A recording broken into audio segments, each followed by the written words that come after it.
लाहौर के मज़ाफ़ात में एक छोटा सा गांव था जिसका नाम था गुड़ियापुर। ये गांव जितना पुरसुकून लगता था उतना ही पुरअसरार भी था। इसी गांव में रहती थी एक लड़की, नूरी। नूरी गांव के चौधरी सलीम की इकलौती बेटी थी, खूबसूरत, नेक और सबसे बढ़कर बहुत ज़हीन। पूरे गांव में उसकी मिसाल दी जाती थी कि चौधरी सलीम की नूरी जैसी बेटी नसीब वालों को मिलती है। नूरी हर शाम खाने के बाद अपने घर से 200 मीटर के फासले पर अपनी पड़ोसन के घर ट्यूशन लेने जाती थी। ये उसका रोज का मामूल बन चुका था। शाम ढले जब सूरज डूबने लगता और गांव की गलियों में कुत्ते भौंकने लगते, तो नूरी अपने दुपट्टे को सर पर लेती, किताबें हाथ में पकड़ती और पुरसुकून कदमों से उस तंग रास्ते पर चल पड़ती। शुरू में सब कुछ आम लगता था, मगर तकरीबन 15 दिन बाद नूरी को महसूस होने लगा कि जैसे कोई उसके पीछे चल रहा है। हर बार जब वो पलट के देखती, रास्ता सुनसान होता, मगर दिल में एक अजीब सा खौफ बैठने लगा। कभी झाड़ियों से आवाज आती, कभी साया सा हरकत करता दिखाई देता। नूरी का दिल धड़कने लगता, लेकिन वो खुद को समझाती, शायद मेरा वहम है। एक दिन वो डर कर बाप के पास गई। अब्बा, मुझे लगता है कोई मेरे पीछे आता है। कभी आवाजें आती हैं, कभी कोई साया। चौधरी सलीम हंस पड़ा। बेटी, ये सब वहम है। अंधेरा है, दिल कमजोर है, कुछ नहीं होता।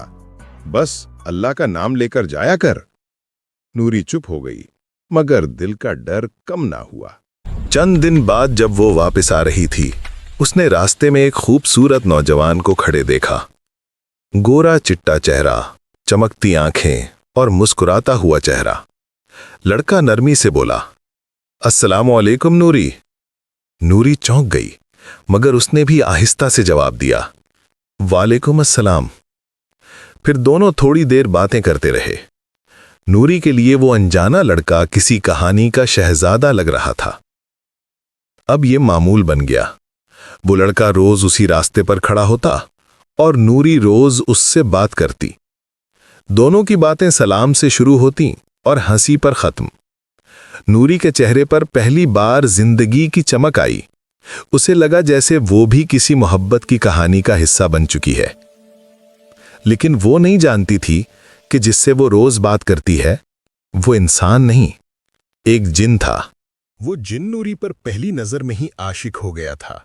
पहले चुपके से उसका पीछा किया, फिर इंसान का रूप धार लिया, सिर्फ उसकी कुर्बत पाने के लिए। एक दिन नूरी ने रोकर उस लड़के से कहा, मेरे माँ बाप ने मेरा रिश्ता मेरे कजन से तय कर दिया है, मैं तुम्हारे बगैर नहीं रह सकती। वो लड़का कुछ देर खामोश रहा, फिर मुस्कुरा कर बोला, क्या तुम मुझसे भाग चलोगी? नूरी ने इस बात में सर हिला दिया। उसने सोच लिया था कि वो सब छोड़कर उसके साथ चली जाएगी, मगर जब वो लड़का अकेला हुआ तो उसका चेहरा बदलने लगा। आंखें सुर्ख हो गईं, आवाज गूंजने लगी, इंसान कभी वफा नहीं करता। मैंने चाहा नूरी को, लेकिन नूरी भी फना होगी, क्योंकि मोहब्बत जिनकी हो जाए, इंसान उससे बच नहीं सकता। अगली रात नूरी ट्यूशन से वापस आ रही थी। चांद आसमान पर था, हवा में खौफनाक खामोशी। रास्ते के बीच में वही लड़का खड़ा था। नूरी ने मुस्कुराकर कहा, तुम यहाँ?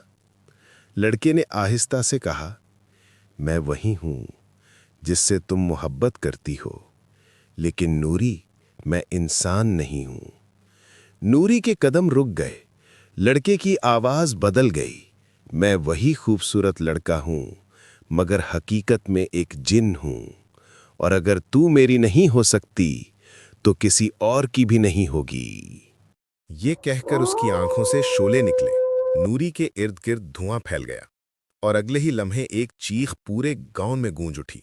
जब लोग दौड़े आए, नूरी जमीन पर मुर्दा पड़ी थी और उसके चेहरे पर खौफ की लकीर हमेशा के लिए जम गई थी। गुड़ियापुर में आज भी जब शाम ढलती है, लोग उस रास्ते से नहीं गुजरते।